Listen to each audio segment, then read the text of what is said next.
Noon, isang mapagpalang hapon po sa ating lahat. Our healing message this afternoon is taken from Romans chapter 8 verses 28 to 30.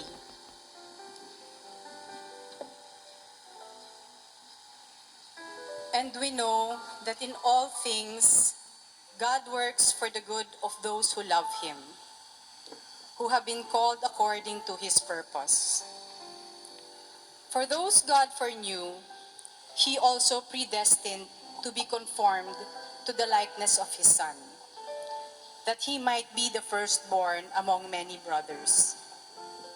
And those who He predestined, He also called. Those He called, He also justified. Those He justified, He also glorified. Glory to God, glory to Christ Jesus. Alam nating sa lahat ng bagay, ang Diyos ay gumagawang kasama ang mga nagmamahal sa Kanya. Ang mga tinawag ayon sa Kanyang panukala, sa kanilang ikabubuti. Sapagkat sa mula't mula pa'y alam na ng Diyos kung sino ang sa Kanya. Ang mga ito'y itinalaga niyang maging tulad ng Kanyang anak, at sa gayon, naging panganay natin siya. At ang mga itinalaga niya noong una pa ay Kanyang tinawag. Ang mga tinawag niya ay Kanya ring pinawalang sala. At ang Kanyang mga pinawalang sala ay Kanya namang binigyan ng karangalan. Ito ang salita ng Diyos. Salamat sa Diyos. Ang pamilya muna. Yes, Lord. Thank you, Jesus. Thank you, Holy Spirit. Napakabuti na ating Diyos na buhay na bagamat ang bansang Pilipinas ay dumanas ngayon ng katakot-takot na init. Nariyan pa rin ang aming mga kapatiran. Patuloy nagpupuri. Patuloy na nagbabahagi ng iyong salita ang aming mga napong lingkod at ang buong ministeryo, Panginoon, at lahat ng mga tinawag mo, O Diyos. Sa gawain mo pong ito, Lord, patuloy mo pong palakasin ang mga kalooban, palakasin po ang bawat pananalig at pananampalataya na lahat ay malalagpasan. At huwag mo pong pababayaan, Lord, ang aming bansang Pilipinas. Ilayo mo po sa sakuna, ilayo mo po, Panginoon, sa mga bagay na hindi kaaya-aya at hindi nakakatulong sa kanila. Yes, O Lord God, at akin po, Lord, dalangin sa iyo ng aking mga mahal sa buhay diyan po sa Bulacan, sa Manila, Lord, na nagtatrabaho. Kilala mo po silang lahat. Ingatan mo po sila, Panginoon. At nawa, Lord, sila rin po, Panginoon, ay makasumpong din sa iyo. Makapag-attend din po sila sa mga gawain mo.